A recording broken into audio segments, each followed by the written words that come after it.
Halo, Shalom, selamat malam, Bapak Ibu yang terkasih dalam Tuhan. Apa kabarnya malam hari ini? Ya, puji Tuhan, kita berjumpa kembali di dalam acara Yuk Omong Tentang Yesus. Hari ini hari Jumat, ya. Puji Tuhan, saya menyapa dulu yang baru bergabung.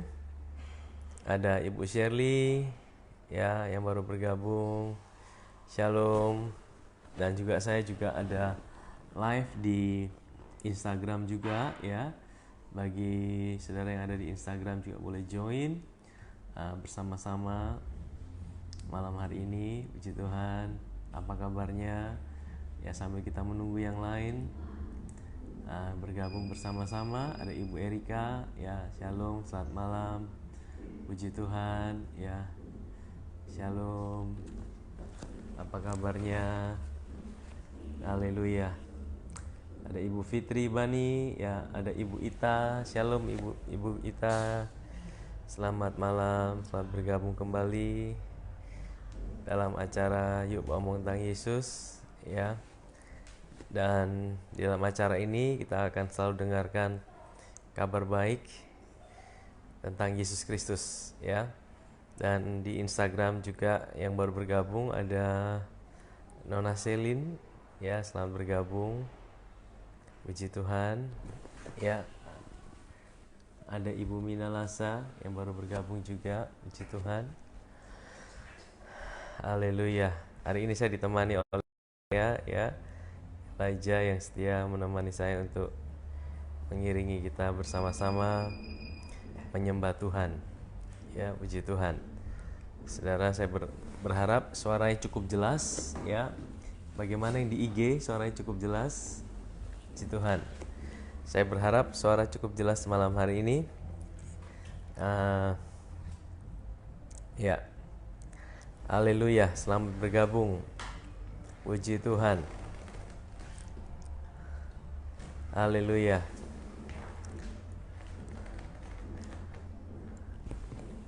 Ada Ibu Grace, shalom. Ada Ai Harnani Singgi, shalom, selamat bergabung. Ya, puji Tuhan. Kita akan naikkan pujian malam hari ini. Ya, sebelum kita sama-sama dengar firman Tuhan, saya akan ajak kita menaikkan pujian. Seluruh baik kita yang sedang ada di rumah bergabung. Mari kita sama-sama kita datang pada Tuhan. Kita akan naikkan sebuah pujian seperti rusa yang haus rindu akan sungaimu. Saudara, rusa itu binatang yang cukup unik, ya. Ketika dia merindukan air, itu karena apa? Karena waktu dia ada dalam air, saudara, dia punya bau daging itu tidak bisa tercium, ya, oleh pemangsanya, sehingga itu menjadi sebuah tempat yang aman buat dirinya ketika dia ada di dalam air. Ketika dia masuk di dalam air, itu ada sebuah keamanan, ya. Air ini berbicara mengenai buat kita hari ini adalah hadirat Tuhan. Waktu kita ada dalam hadirat Tuhan, itu adalah tempat teraman dan tidak ada musuh apapun yang bisa menyerang kehidupan kita. Tidak ada situasi apapun yang bisa menghancurkan dan menyerang kehidupan kita. Puji Tuhan, ya. Malam hari ini kita akan sama-sama, saya akan ajak kita untuk kita menaikkan pujian kepada Tuhan, ya, sambil kita menunggu yang baru bergabung lagi. Puji Tuhan, ya, saya menyapa. Haleluya. Puji Tuhan, ya. Kita akan naikkan pujian seperti rusa yang haus. Kami rindu akan Engkau, Tuhan. Seperti rusa yang haus, rindu aliran sungaimu.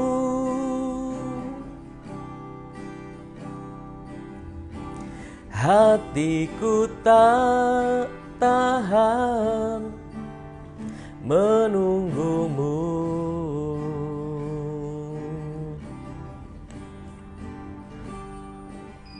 bagai tanah gersang menanti datangnya hujan.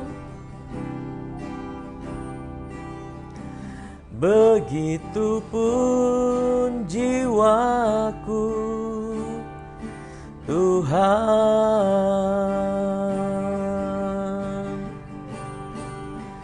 Hanya Engkau pribadi yang mengenal hatiku, tiada yang tersembunyi bagimu.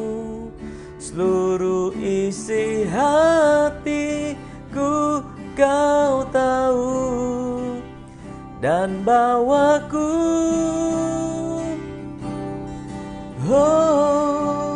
untuk lebih dekat lagi padamu,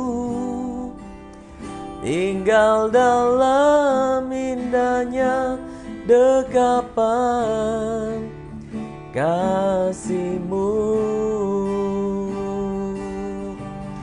Seperti rusa yang haus, seperti rusa yang haus, rindu aliran sungai-Mu.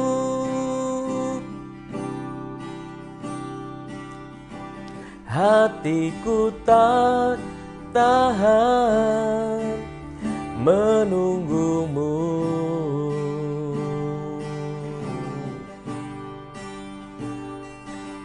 Bagai tanah gersang menanti datangnya hujan. Begitupun jiwaku, Tuhan. Hanya Engkau Tuhan, hanya Engkau, pribadi yang mengenal hatiku, tiada yang tersembunyi bagimu. Seluruh isi hatiku Kau tahu, dan bawaku untuk lebih dekat lagi padamu, tinggal dalam indahnya dekapan kasih-Mu. Hanya Engkau Tuhan, hanya Engkau, pribadi yang mengenal hatiku, tiada yang tersembunyi bagimu. Seluruh isi hatiku Kau tahu, dan bawaku untuk lebih dekat lagi padamu, tinggal dalam indahnya dekapan-Mu, tinggal dalam indahnya, tinggal dalam indahnya dekapan kasih-Mu. Kami tahu Tuhan bahwa tidak ada tempat yang terindah selain daripada ketika kami menyadari bahwa Engkau ada bersama kami, hadirat-Mu yang selalu ada buat kami dalam segala situasi dan kondisi kami. Tuhan, kami tahu Engkau selalu ada bagi kami, Engkau tidak pernah tinggalkan kami. Engkau Tuhan yang selalu menyertai kami dalam segala apapun yang sedang kami hadapi dalam hidup ini. Tuhan, Engkau Tuhan yang mengasihi kami bukan karena kami baik, Engkau Tuhan yang mencintai kami bukan karena apa yang bisa kami buat. Tuhan, kami tahu Tuhan Engkau ada buat kami dalam segala situasi dan kondisi kami. Malam hari ini Tuhan, sekali lagi kami datang padamu. Kami tahu Engkau ada bersama kami. Aku berdoa buat setiap anak-anakmu yang ada di rumah, apapun keadaan kami, apapun situasi kami, Tuhan, kami berdoa biarlah malam hari ini kami juga boleh merasakan hadirat-Mu, kami boleh merasakan kasih-Mu, cinta-Mu dalam kehidupan kami, Tuhan. Malam hari ini kami mau merenungkan firman Tuhan. Kami percaya bahwa ada berkat di dalam firman yang kami dengarkan, dan kami tahu firman itu bukan bicara tentang sesuatu, tapi firman itu bicara tentang seorang pribadi, dan pribadi itu adalah pribadi yang indah, yang mempesona, yang tidak pernah tinggalkan kami, namanya Yesus Kristus, Tuhan. Terima kasih Tuhan, kami mengucap syukur, kami mau bicara, kami mau renungkan, kami mau sharing tentang Kau malam hari ini. Kami berdoa biarlah setiap kami yang dengarkan, Tuhan, kami boleh mendapatkan berkat Tuhan. Terima kasih Tuhan, kami mengucap syukur, di dalam nama Yesus kami bisa berdoa. Amin, amin. Haleluya, haleluya. Puji Tuhan ya. Saya menyapa juga yang baru bergabung ya, yang baik di Instagram maupun di Facebook ya. Puji Tuhan. Selamat bergabung dalam acara Yuk Ngomong Tentang Yesus malam hari ini. Dan seperti yang saya sampaikan kemarin, bahwa hari ini saya akan mulai bagikan dari buku Daily Devotional dengan judul Menikmati Kristus di Sepanjang Hidupku. Ini buku yang berisi dari rangkuman khotbah yang saya sampaikan di tahun 2005 ya, kalau tidak salah ya. Tahun 2005 ini adalah berisi 100 artikel khotbah ya yang disampaikan di DOCC Church, dan saya percaya ini masih up to date sampai dengan hari ini, karena firman Tuhan tidak pernah dibatasi oleh ruang dan waktu. Dan saya percaya bahwa ya ketika kita dengarkan tentang Yesus, ada kekuatan yang baru di dalam hidup ini, saudara. Saya menyapa setiap kita yang ada di rumah malam hari ini, dimanapun saudara berada ya, apapun situasi dan kondisi saudara.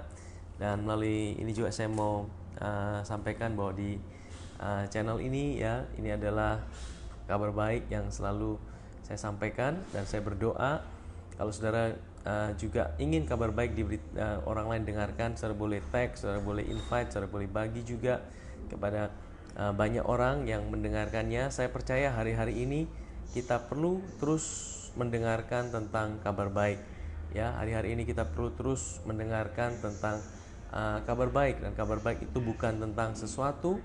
Kabar baik itu bukan tentang seseorang, bukan tentang sesuatu, tapi tentang seorang, yaitu Yesus Kristus dan apa yang sudah dikerjakannya buat kita ya. Nah, baik Bapak Ibu Saudara, malam hari ini saya mau bagikan dari Injil Yohanes pasal yang ketiga. Injil Yohanes pasal yang ketiga. Ini ada sebuah peristiwa yang ada terjadi, yaitu peristiwa yang ada di Kana ya. Saya menyapa ada Pastor David Herson ya, ada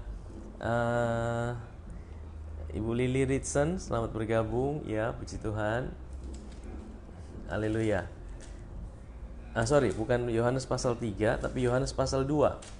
Hari ini saya mau share tentang sebuah peristiwa yang ada di dalam Yohanes pasal 2, yaitu perkawinan di Kana. Saya akan bacakan buat kita malam hari ini. Judulnya adalah perkawinan di Kana. Pada hari ketiga ada perkawinan di Kana yang di Galilea, dan ibu Yesus ada di situ. Yesus dan murid-muridnya diundang juga ke perkawinan itu. Ketika mereka kekurangan anggur, ibu Yesus berkata kepadanya, mereka kehabisan anggur. Kata Yesus kepadanya, mau apakah engkau daripadaku, ibu? Saatku belum tiba. Tapi ibu Yesus berkata kepada pelayan-pelayan, apa yang dikatakan kepadamu, buatlah itu. Di situ ada 6 tempayan yang disediakan untuk pembasuhan menurut adat orang Yahudi. Masing-masing isinya 2-3 buyung. Yesus berkata kepada pelayan-pelayan itu, isilah tempayan-tempayan itu penuh dengan air, dan mereka pun mengisinya sampai penuh. Lalu kata Yesus kepada mereka, sekarang cedoklah dan bawalah kepada pemimpin pesta. Lalu mereka pun membawanya. Setelah pemimpin pesta itu mengecap air yang telah berubah menjadi anggur itu, dan ia tidak tahu dari mana datangnya, tapi pelayan-pelayan yang mencedok air itu mengetahuinya. Ia memanggil mempelai laki-laki dan berkata kepadanya, setiap orang menghidangkan anggur yang baik dahulu, dan sesudah orang puas minum barulah yang kurang baik. Akan tetapi engkau menyimpan anggur yang baik sampai sekarang. Hal itu dibuat Yesus di Kana yang di Galilea sebagai yang pertama dari tanda-tandanya, dan dengan itu ia telah menyatakan kemuliaannya dan murid-muridnya percaya kepadanya. Nah, Bapak Ibu saudara terkasih di dalam Tuhan, ya. Kita melihat ini adalah sebuah peristiwa yang terjadi di sebuah pernikahan. Sebuah pernikahan. Nah, saudara, di dalam Yohanes pasal 2 ini kita bisa lihat dari berbagai macam sudut, ya. Kita bisa melihat ada berbagai berkat yang bisa kita, nugget-nugget yang bisa kita dapatkan di dalam Yohanes pasal yang kedua ini, saudara. Nah, saudara, ini adalah peristiwa di mana Yesus melakukan mujizat yang pertama, ya. Mujizat pertama Yesus bukanlah membangkitkan orang mati. Mujizat pertama Yesus bukanlah menyembuhkan orang yang sakit. Mujizat pertama Yesus bukanlah berjalan di atas air. Mujizat pertama Yesus bukanlah melipat gandakan roti, ya, dari 5 roti 2 ikan menjadi 5.000 orang laki-laki. Mujizat pertama Yesus adalah membuat mujizat di mana di pesta pernikahan air yang tawar berubah menjadi anggur. Nah, saudara, kalau kita melihat ini adalah sebuah perhatian Tuhan, prioritas Tuhan terhadap sebuah pernikahan. Ya, nanti saya akan berdoa buat pernikahan-pernikahan yang ada. Saya percaya bahwa hari-hari ini Tuhan sedang memulihkan keluarga-keluarga, suami dan istri, pernikahan-pernikahan yang ada di mana air yang tawar itu bisa berubah kembali menjadi anggur yang manis, saudara, ya. Tapi saya ingin bawa kita melihat, saudara, di dalam peristiwa perkawinan di Kana ini, saudara, apa yang terjadi dimulai dari perkataan pada hari ketiga. Nah, saudara, tidak diberitahu pada hari ketiga itu dari apa, saudara, tapi dikatakan pada hari ketiga ada perkawinan di Kana yang di Galilea dan ibu Yesus ada di situ. Nah, saya ingin membawa kita melihat dari sudut pandang Rasul Yohanes, ya, kenapa dia tulis ini, ada seperti sebuah penekanan di sini, ada sebuah arti kenapa dia harus tulis pada hari ketiga. Nah, saudara, Yohanes ini menulis, ya, Injilnya ini agak berbeda dengan rasul-rasul yang lain. Dengan Injil ada 4 Injil, salah satu Injil Yohanes, ada Injil Matius, Markus, Lukas, dan ketiga Injil yang pertama tadi, Matius, Markus, Lukas, itu memiliki sebuah kesamaan. Bagaimana mereka menulis Injil itu disebut sebagai Injil sinoptik, yaitu sinoptik itu Injil itu seperti hampir sama cerita-cerita dalamnya, saudara. Nah, tapi Injil Yohanes itu agak berbeda di dalam gaya penulisannya. Dan tidak semua mujizat yang tertulis dalam Injil Yohanes itu ditulis sebagai sebuah tanda, ya. Mujizat yang dibuat Yesus di Injil Yohanes itu disebut sebagai tanda. Kenapa? Karena tanda itu akan menunjukkan kepada seseorang. Yohanes itu sedang mau menunjukkan, tanda itu menunjukkan bahwa Yesus itu adalah sungguh-sungguh anak Allah. Ada pesan di balik setiap tulisan yang disampaikan oleh Yohanes, saudara. Saya ingin bukakan buat kita. Di sini dikatakan pada hari ketiga. Ya, pada hari ketiga. Nah, saudara perhatikan, hari ketiga. Kenapa hari ketiga? Dia sedang menuliskan dan saudara harus tahu bahwa ini ditulis setelah, Injil Yohanes ini ditulis setelah kematian dan kebangkitan Tuhan kita Yesus Kristus. Jadi, waktu Yohanes tulis pada hari ketiga, sebenarnya dia ingin sedang mau sampaikan bahwa hari ketiga itu memiliki sebuah arti yang dalam, saudara. Hari ketiga, kenapa dikatakan hari ketiga? Apa yang ada di hari yang ketiga, saudara? Hari ketiga itu sebuah pesan yang mau disampaikan oleh Yohanes, bahwa hari ketiga itu melambangkan tentang hari kebangkitan Tuhan kita Yesus Kristus. Saudara, Yesus mati dan bangkit pada hari yang ketiga. Yohanes sedang mau sampaikan satu pesan bahwa hari yang ketiga itu ada satu hal yang luar biasa. Ya, dikatakan pada hari ketiga itu ada sebuah perkawinan di Kana. Hari ketiga, tapi itu sebenarnya sebuah pesan digambarkan. Hari ketiga itu bicara tentang kebangkitan Tuhan kita. Di mana ada kebangkitan Tuhan kita, di situ ada pesta, ada sebuah sukacita, ada sebuah hal yang dahsyat, saudara. Nah, saudara, kita harus mengerti bahwa kita hari ini hidup di hari yang ketiga. Kita bukan hidup di dalam hari kematian, tapi kita hidup di dalam hari kebangkitan. Saudara, saya sudah bilang bahwa kemarin di dalam pengajaran kemarin, kematian Kristus, ya, membawa kita mati bersama Kristus, menghapus segala dosa kita, membunuh manusia lama kita. Tapi kebangkitan Kristus membawa kita naik ke tahta, duduk di sebelah kanan Bapa di sorga, memberikan kita sebuah identity, sebuah identitas yang baru. Ini hal yang sangat penting untuk kita tahu siapa kita hari ini. Identitas hari ini kita bukan dilihat di salib, tapi dilihat di atas tahta di sebelah kanan Bapa di sorga. Itu identitas kita hari ini. Nah saudara, ini digambarkan pada hari ketiga. Yohanes sedang bilang, hari ketiga ini menggambarkan tentang suatu peristiwa yang dahsyat. Hari ketiga ini juga bicara tentang sebuah permulaan yang baru, kebangkitan Tuhan. Kalau saudara baca di dalam Yohanes pasal yang ke Yohanes 20, dikatakan pada hari yang pertama, kalau saudara baca itu dikatakan hari pertama itu hari ke-8, yaitu hari kebangkitan. Saudara, hari ketiga itu hari kebangkitan. Apa yang terjadi di hari kebangkitan? Di hari kebangkitan itu ada sebuah permulaan yang baru. Ada sebuah era baru. Nah, kalau kita mau katakan hari ini seperti sebuah new normal bagi manusia. Ya, new normal yang kita alami hari ini, saudara. Itu kita dipaksa untuk masuk ke dalam satu situasi yang sebenarnya kita tidak pengen ada di dalamnya. Nah, saudara, 2000 tahun yang lalu juga Tuhan membuat sebuah new normal yang baru ya buat setiap manusia. Dan 2 Korintus pasal 5 ayat 17, barang siapa ada di dalam Kristus, dia adalah ciptaan yang baru. Yang lama sudah berlalu dan yang baru sudah datang. Itu adalah sebuah new normal yang baru. Ya, setiap manusia hari ini kalau kita tahu bahwa kita dalam Kristus, kita dalam sebuah new normal yang baru.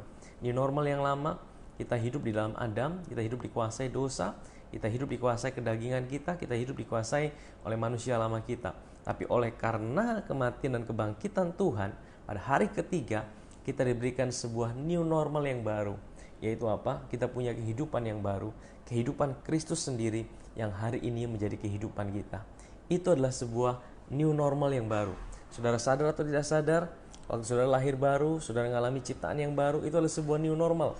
Saudara yang tadinya hidupnya dikuasai oleh daging saudara, dikuasai oleh manusia lama saudara, tapi waktu saudara tahu bahwa saudara ciptaan yang baru, saudara mulai belajar hidup dipimpin oleh Roh. Itu adalah sebuah gaya hidup yang baru yang kita bangun sebagai ciptaan yang baru, new normal yang baru. Amin. Puji Tuhan ya, new normal yang baru. Ya, saya menyapa yang baru bergabung bersama ya. Puji Tuhan. Nah, itu yang Tuhan bilang, ada sesuatu yang dahsyat di hari yang ketiga. Ada suatu peristiwa yang dahsyat di hari yang ketiga, di hari kebangkitan Tuhan kita Yesus Kristus. Ya. Nah, kemudian dikatakan apa? Dan ibu Yesus ada di situ.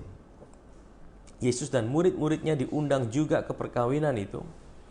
Ya, ketika mereka kekurangan anggur, ibu Yesus berkata kepadanya, mereka kehabisan anggur. Kata Yesus kepadanya, mau apakah engkau daripadaku ibu, saatku belum tiba. Nah saudara, saya akan bawa dalam satu sisi yang lain lagi saudara. Di dalam kisah itu ya, perkawinan yang terjadi itu mereka sedang kehabisan anggur. Tahukah saudara, bagi orang Israel, orang Yahudi, anggur itu merupakan satu kebutuhan pokok saudara. Ya, anggur itu merupakan satu kebutuhan dasar, bahkan mereka sehari-hari mereka minum anggur. Mereka dalam sebuah pesta, apalagi pesta yang perkawinan, anggur itu menjadi sebuah kebutuhan mendasar dalam pernikahan, dalam pesta itu saudara. Dan firman Tuhan mencatat bahwa dalam pesta pernikahan itu mereka kehabisan anggur saudara. Ya, mereka kehabisan anggur dan mereka sedang mengalami sebuah situasi yang berat. Mereka sedang mengalami situasi yang sulit saudara dalam kehidupan mereka. Tapi firman Tuhan berkata bahwa Yesus ada di situ. Nah, kemudian dikatakan Yesus berkata kepadanya, mau apakah engkau daripadaku ibu, saatku belum tiba. Yesus sedang mau bilang sama Maria. Ya, dalam bahasa lainnya dikatakan, mau apakah daripadaku wanita. Ya, saatku belum tiba. Dia bicara sama Maria. Maria ini adalah seorang pribadi yang tahu bahwa anaknya ini, Yesus ini bukan anak biasa. Sejak dari kandungan dia tahu ini adalah dari Roh Kudus. Ya. Dan dia didik sendiri anaknya ini, Yesus ini dia didik sendiri, dia yang merawat Yesus sampai Yesus jadi besar, dan dia tahu bahwa Yesus ini bukan manusia biasa seperti manusia yang lainnya, tapi ada benih ilahi, ada rancangan Tuhan ya dalam hidup Yesus sebagai juru selamat, sebagai Tuhan. Makanya waktu mereka kehabisan anggur, ibu Yesus datang pada Yesus. Ini suatu sikap yang baik, yang perlu kita contoh dari sikap Maria. Ya, adalah ketika saudara sedang kehabisan anggur. Saudara sedang kehabisan anggur, ini melambangkan sukacita. Anggur ini sedang melambangkan satu kebutuhan yang penting, yang mendasar dalam hidup ini. Apa yang kau rasakan? Anggur ini bicara tentang sebuah kebutuhan buat kita hari ini. Bagi orang Israel itu sebuah kebutuhan pokok seperti air. Hari ini kita juga perlu anggur. Anggur juga melambangkan sukacita. Anggur juga melambangkan sebuah kebutuhan. Nah saudara, kalau hari ini engkau sedang ngalamin sebuah situasi yang sulit, engkau sedang mengalami kehabisan anggur, engkau sedang mengalami sebuah kehabisan sukacita dalam kehidupanmu, sama seperti ibu Yesus, dia datang pada Yesus. Saudara, datang pada Yesus karena dialah sumber sukacita itu. Dialah sukacita kita, saudara. Ya. Dan kemudian apa? Tapi ibu Yesus berkata kepada pelayan-pelayannya, apa yang dikatakan kepadamu, buatlah itu. Saudara, ibu Yesus tidak tahu apa yang akan dibuat oleh Yesus. Tapi dia hanya berkata, apapun yang dia katakan, just do it. Saudara, dalam hidup ini juga seringkali kita tidak tahu bagaimana caranya Tuhan menyelesaikan persoalan dalam hidup ini. Ya. Saudara, ada banyak hal yang kita tidak paham dalam hidup ini. Ada banyak hal yang kita tidak mengerti dalam hidup ini. Ada banyak hal yang kita tidak bisa tahu. Ya, logika kita, nalar kita, pengetahuan kita terbatas. Tapi saudara, saya sering kali bilang, terutama kepada jemaat di UCC, saya bilang, kalaupun kita tidak tahu segala sesuatu, kalaupun kita tidak tahu segala jalan yang ada di depan kita, kalaupun kita tidak mengerti segala sesuatu, satu hal yang perlu kita percayai, bahwa kita punya Tuhan yang setia. Kita punya Tuhan yang tidak pernah tinggalkan kita. Kita punya Tuhan yang mengasihi kita lebih dari segalanya. Dan Maria berkata, apapun yang dikatakannya kepadamu, buatlah itu. Saya percaya, Maria percaya apapun dilakukan Yesus itu pasti berhasil. Saudara, ini juga yang menjadi prinsip dalam kehidupan kita. Kalau kita sedang ngalamin ya tantangan dalam hidup ini, apapun yang sedang kita hadapi, kita mungkin tidak tahu segala sesuatu, kita mungkin tidak mengerti segala sesuatu. Tapi satu hal yang perlu kita percayai, bahwa kita punya Tuhan yang setia. Kita punya Tuhan yang tidak pernah tinggalkan kita. Amin. Nah, kemudian apa saudara? Ya. Di situ ada 6 tempayan yang disediakan untuk pembasuhan menurut adat orang Yahudi. Masing-masing isinya 2-3 buyung. Yesus berkata kepada pelayan-pelayan itu, isilah tempayan-tempayan itu penuh dengan air, dan mereka pun mengisinya sampai penuh.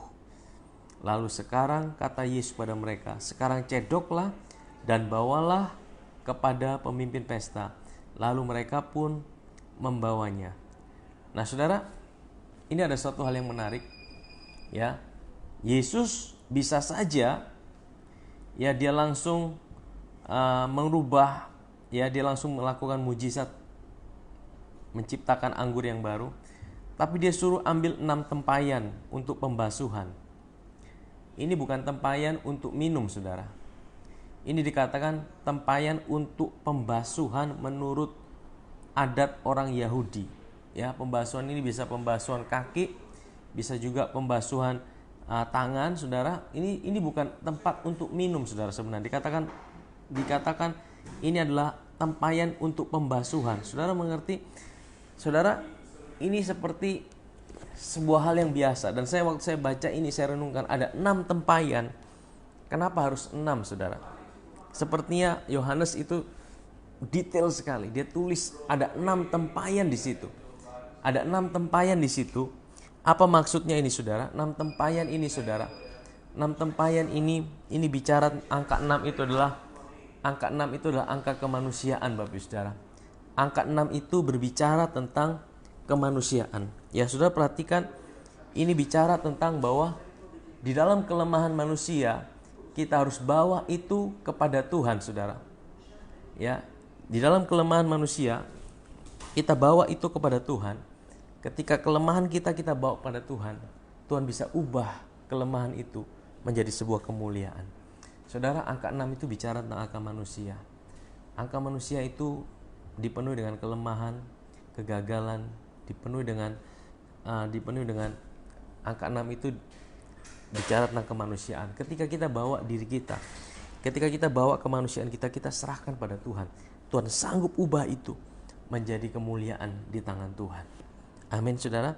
Yesus berkata kepada pelayan-pelayan itu, isilah tempayan-tempayan itu penuh dengan air, dan mereka pun mengisi sampai penuh. Lalu kata Yesus kepada mereka, sekarang cedoklah dan bawalah kepada pemimpin pesta. Lalu mereka pun membawanya. Setelah pemimpin pesta itu mengecap air yang telah berubah menjadi anggur itu, dan ia tidak tahu dari mana datangnya, tetapi pelayan-pelayan yang mencedok air itu mengetahuinya, ia memanggil mempelai laki-laki dan berkata kepadanya, setiap orang menghidangkan anggur yang baik dahulu, dan sesudah orang puas minum, barulah yang kurang baik. Akan tetapi engkau menyimpan anggur yang baik sampai sekarang. Ya, nah saudara, Yesus mengubah anggur, bukan hanya anggur itu menjadi anggur yang biasa, saudara, tapi anggur yang terbaik. Nah, saudara, saya ingin bawa kita melihat di dalam peristiwa ini juga. Ini bicara tentang di dalam pernikahan, saudara. Nah, saudara, tadi di awal saya bilang, kenapa Tuhan itu membuat mujizat yang pertama itu bukan orang lumpuh berjalan, bukan orang mati dibangkitkan, bukan orang buta melihat. Tapi kenapa dia menaruh mujizat pertama menjadi prioritas dalam pelayanan, ya saudara, dan itu dicatat oleh Alkitab dan diingat sepanjang masa sebagai mujizat yang pertama. Biasanya yang pertama itu adalah sesuatu yang menaruh tempat yang sangat penting, saudara. Kalau pertama itu adalah tempat yang menjadi prioritas, saudara. Kenapa Yesus melakukan mujizat itu pertama, saudara? Saudara, tadi saya bilang bahwa yang pertama, Yesus itu sangat care, sangat menaruh prioritas kepada namanya pernikahan. Saudara, Yesus sangat peduli dengan apa yang dinamakan dengan pernikahan. Karena apa? Kenapa pernikahan itu? Pernikahan itu bukanlah lembaga yang manusia buat, saudara. Pernikahan itu bukanlah lembaga yang manusia yang ciptakan, tapi pernikahan itu adalah lembaga yang Tuhan sendiri yang buat. Makanya kalau saudara yang masih bujang, masih jomblo, ya kalau saudara mau menikah, saudara mesti pikirkan ini, saudara pertimbangkan ini, ya. Ini bukan hal yang main-main, saudara, karena ini adalah sebuah gambaran yang indah. Pernikahan itu kenapa Tuhan menaruh sebuah perhatian yang sangat penuh, karena pernikahan itu menggambarkan hubungan antara Kristus dan jemaat, melambangkan hubungan antara Kristus dan jemaat. Kalau saudara baca dalam Efesus pasal 5, dan ini seringkali dikhotbahkan sebagai khotbah pernikahan, ya, dikatakan bahwa rahasia ini besar, hubungan suami istri, tapi ini melambangkan antara Kristus dan jemaat, saudara. Artinya dalam sebuah pernikahan suami dan istri itu, suami itu melambangkan Kristus dan istri itu melambangkan jemaat. Kalau saudara yang masih jomblo dan mau menikah, mau cari pasangan, saudara doakan sungguh-sungguh, ya, minta Tuhan sungguh-sungguh supaya saudara pernikahan kita ini bukan pernikahan yang sembarangan, saudara, karena pernikahan kita ini akan menggambarkan hubungan antara Kristus dan jemaat. Makanya Tuhan itu sangat menaruh perhatian yang sangat penting di dalam pernikahan. Karena apa? Iblis itu mau merusak pernikahan. Ya, saudara tahu, iblis itu bagaimana dia menghancurkan gereja Tuhan, bagaimana dihancurkan, ya, hidup anak-anak Tuhan. Yang pertama, kalau orang itu sudah menikah, dia akan hancurkan pernikahannya terlebih dahulu. Karena apa? Kalau dia bisa hancurkan pernikahan, maka dia bisa hancurkan, ya, kehidupan orang itu, pelayanannya, hamba-hamba Tuhan. Ya, kalau pernikahannya diserang, dia gagal di situ, maka pelayanannya bisa hancur, saudara. Pelayanannya hancur akibat gereja hancur, saudara. Nah, saudara tahu kenapa? Kenapa pernikahan itu sangat menaruh perhatian penting Tuhan? Karena pernikahan itu menggambarkan bagaimana Kristus itu mengasihi jemaatnya, saudara. Tuhan itu mengasihi gerejanya. Saudara tahu, makanya Yesus berkata, aku membenci perceraian. Karena apa? Karena Yesus tidak pernah menceraikan jemaatnya. Ya, Yesus mencintai jemaatnya sekalipun jemaatnya seringkali tidak setia. Yesus mengasihi jemaatnya bukan karena jemaatnya itu baik. Yesus mengasihi jemaatnya bukan karena apa yang bisa dibuat oleh jemaatnya. Nah, inilah hubungan antara Kristus dan jemaat. Nah, ini adalah Injil itu, saudara. Waktu kita mengerti esensi daripada Injil, kita bisa lihat dalam pernikahan, saudara. Nah, saudara, makanya Tuhan sangat menaruh perhatian yang sangat penting di dalam namanya pernikahan, saudara. Nah, makanya kalau kita lihat, ya, Yesus berkata, aku membenci perceraian. Kenapa? Karena Tuhan tidak pernah menceraikan jemaatnya. Sekali dia memilih untuk mengasihi jemaatnya, dengan kematiannya, dengan kebangkitannya, dia menjadi satu dengan kita. Tidak ada apapun yang bisa memisahkan kita dari Tuhan, saudara. Tidak ada yang bisa memisahkan kita dari kasih-Nya. Tidak ada yang bisa memisahkan kita dari cintanya, saudara. Nah, saudara, ini satu hal yang sangat penting. Makanya Tuhan itu sangat menaruh perhatian yang penting di dalam pernikahan. Nanti saya akan berdoa setelah ini untuk keluarga-keluarga, untuk pernikahan-pernikahan, ya, saudara, supaya apa? Supaya firman Tuhan berkata bahwa ada anggur yang manis. Bukan hanya di awal. Biasanya pernikahan itu anggur yang manis itu di awal, ya kan? Waktu pernikahan, ya kan, baru menikah, seringkali semuanya yang manis-manis yang kelihatan. Makanya ketika seorang mau menikah, harusnya, ya, sebelum menikah dia harus mulai melihat calonnya dia. Jangan lihat yang manis-manisnya saja. Jangan lihat yang persamaannya saja. Biasanya kalau sebelum menikah, masih dalam masa-masa pacaran, ya, perbedaan itu bisa dilupakan, ya kan? Ya, perbedaan itu sudahlah, disepelekan. Ya, karena masih pacaran, saudara. Seringkali perbedaan itu tidak timbul. Ya, kalau perbedaan pun dianggap tidak ada. Nah, hati-hati saudara yang masih pacaran, saudara, ya. Jangan hanya lihat persamaan saja. Lihatlah perbedaan-perbedaan yang ada. Karena waktu saudara sudah menikah, ya, perbedaan itu tidak boleh lagi saudara lihat jadi sebuah perbedaan yang memisahkan saudara. Tapi saudara harus bisa melihat perbedaan, kelemahan dari pasangan saudara itu menjadi saudara harus bisa terima. Kalau sudah diberkati, ya, sudah menikah, ya, tidak ada lagi perbedaan yang bisa memisahkan saudara. Makanya sebelum kita menikah, kita mesti lihat, ya, perbedaan-perbedaan itu bisa tidak kita menerimanya. Kalau kita bisa, ya, kita ambil keputusan, ayo kita masuk dalam pernikahan. Setelah diberkati, Tuhan sendiri yang memberkati. Makanya setelah diberkati oleh Tuhan, saudara, itu sebuah keputusan satu kali seumur hidup kita bersama dengan Tuhan. Amin, saudara. Kita bersama dengan pasangan kita, ya. Nah, karena ini menggambarkan hubungan antara Kristus dan jemaat. Sehingga apa, saudara? Tuhan itu merindukan, dia mengubah air menjadi anggur.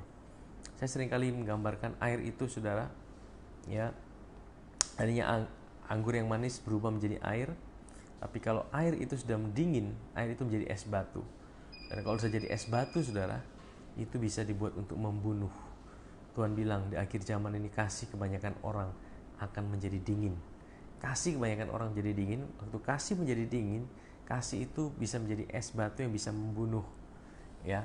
Nah, makanya Tuhan itu mau air itu diubah menjadi anggur yang manis. Anggur itu bicara tentang sukacita. Anggur itu bicara sesuatu berkat yang luar biasa. Anggur itu juga bicara tentang kelimpahan.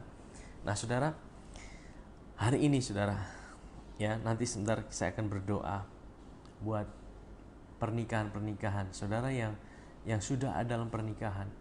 Mungkin saudara sedang menyaksikan acara ini dan saudara mungkin bukan live yang saudara saksikan, tapi saudara nonton siaran ulang. Ya, saya bersyukur bahwa hari ini teknologi bisa dipakai. Apa yang kita sampaikan hari ini tidak hanya sekali, tapi disimpan dan itu bisa diputar lagi, sehingga bukan yang menyampaikan, tapi siapa yang disampaikan.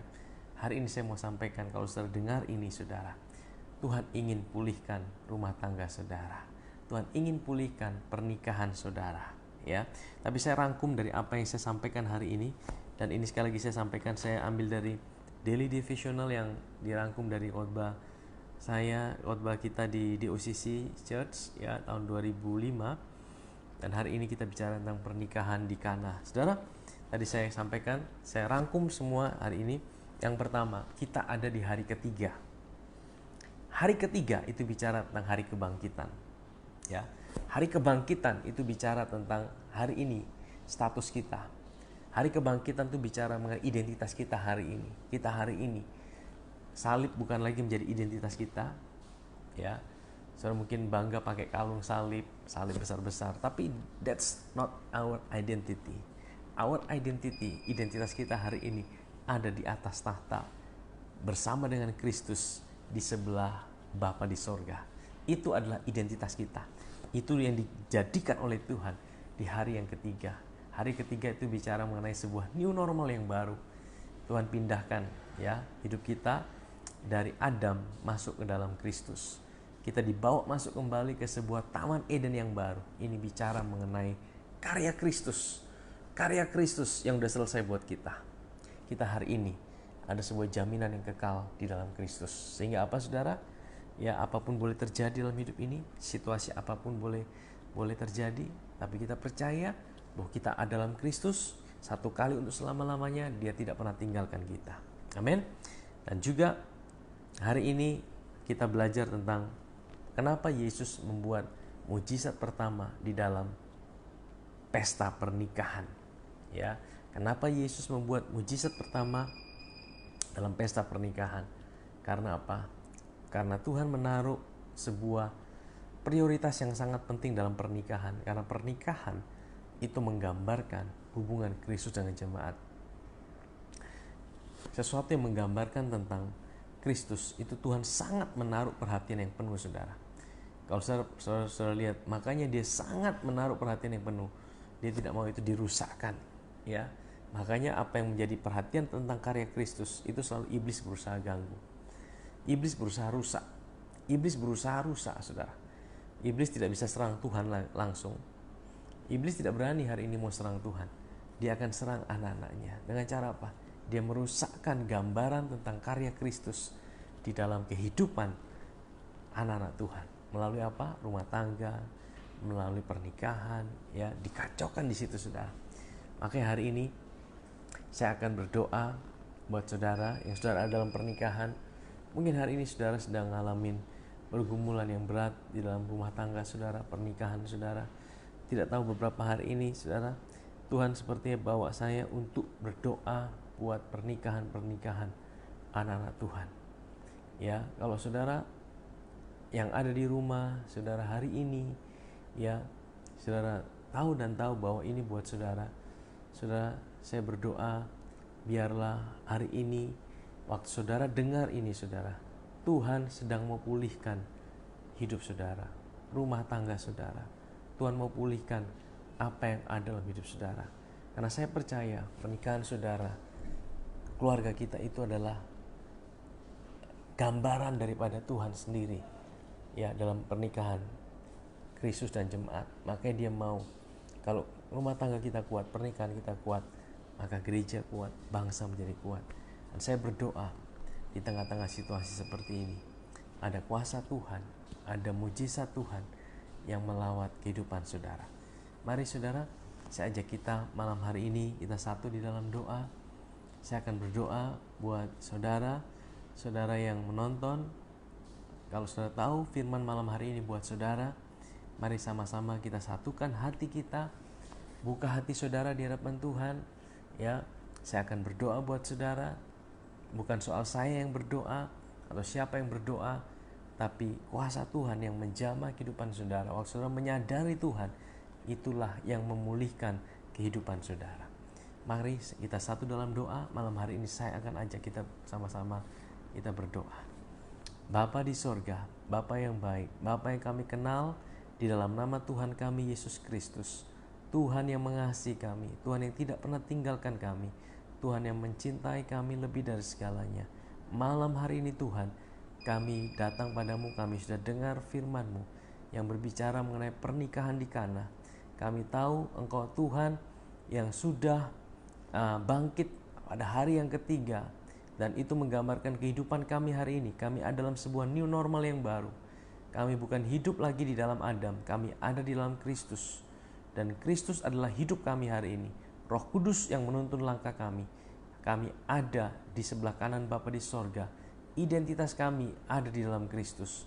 Bapa, kami ucap syukur, dan juga kami melihat kenapa Tuhan membuat peristiwa pernikahan sebagai prioritas utama dalam mujizat yang Kau lakukan. Karena Engkau mau dalam pernikahan-pernikahan, air itu selalu berubah menjadi anggur. Air itu melambangkan sesuatu yang tawar, tapi anggur melambangkan sesuatu yang manis, kelimpahan. Bapa, aku berdoa dalam nama Yesus buat rumah tangga, buat pernikahan-pernikahan, buat suami dan istri yang hari ini Tuhan, mungkin mereka sedang diambang kehancuran, mereka sedang ngalamin pertentangan. Kami tahu Tuhan, mungkin mereka tidak mampu Tuhan. Kami tahu Tuhan, mungkin air itu sudah menjadi dingin, menjadi es batu yang sanggup melukai satu dengan yang lainnya.